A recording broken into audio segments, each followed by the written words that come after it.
Attention, cette vidéo pourrait faire l'objet d'une certaine censure, car elle va parler de l'affaire Epstein, mais pas dans le sens que vous pensez. La manipulation n'est pas dans l'invention des faits, elle est dans la gestion de leur chute. On vous donne une partie de la vérité, une partie sale et spectaculaire, pour que vous ne cherchiez pas le reste. Demandez-vous pourquoi on a attendu aussi longtemps avant de vous dévoiler des noms. On jette les Clinton, le prince Andrew ou Jack Lang dans l'arène parce qu'ils sont en fin de parcours.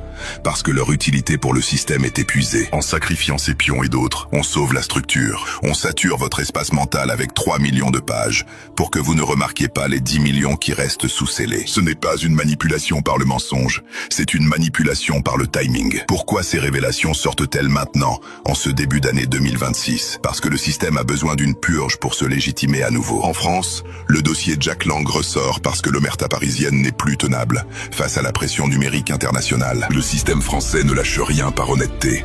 Il lâche parce qu'il a peur que l'incendie ne se propage à des figures encore actives aujourd'hui, encore utiles, encore protégées par l'immunité de l'entre-soi. La vraie manipulation consiste à vous faire croire que la justice est en train de passer, alors qu'elle est simplement en train d'être triée. On trie les coupables, on choisit qui doit tomber, pour que le mécanisme global de domination puisse continuer à tourner. On vous offre le spectacle de la déchéance de quelques puissants pour que vous acceptiez la survie de tous les autres. Ce système sait que si vous croyez que tout est faux, vous cessez de chercher la vérité. Et si vous croyez que tout est résolu, vous cessez de demander des comptes. Les deux options servent le pouvoir. La réalité est bien plus brutale. Les documents sont vrais, les crimes sont réels, mais leur publication est une arme politique utilisée par ceux qui tiennent encore les manettes. Chaque page caviardée, chaque nom recouvert de noir dans ces fichiers du DOJ est la preuve que la manipulation n'est pas dans ce qu'on vous montre, mais dans ce qu'on a décidé de ne pas encore vous dire. Le système ne s'effondre pas, il mue.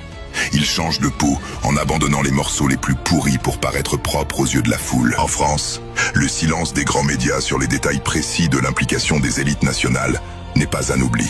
C'est un choix, c'est la protection active d'un cadre de vie, où le politique, le médiatique et le judiciaire mangent à la même table. Ils ne manipulent pas l'information, ils gèrent votre perception de l'acceptable. Pourquoi tout cela a-t-il tenu si longtemps? Parce que le système est une pyramide de chantage. On n'entre pas dans ces cercles par mérite, on y entre par cooptation et par compromission. Si vous avez une vidéo de moi, j'ai un dossier sur vous. C'est la garantie d'une paix sociale entre puissants. Ne vous bercez pas d'illusions en pensant que ces révélations marquent le début d'un grand nettoyage. Ce système de merde ne tient que parce que votre passivité est son premier carburant. Pendant que vous scrollez, pendant que vous analysez ces noms comme on regarde les résultats du loto, d'autres réseaux se tissent, d'autres îles se construisent, et d'autres enfants sont déjà en train d'être vendus par ceux dont les noms n'apparaîtront que dans la déclassification de 2050. La question n'est pas de savoir si c'est une manipulation, la question est de savoir jusqu'où vous êtes prêt à accepter que votre réalité soit gérée par des prédateurs qui vous méprisent assez pour vous jeter leurs restes en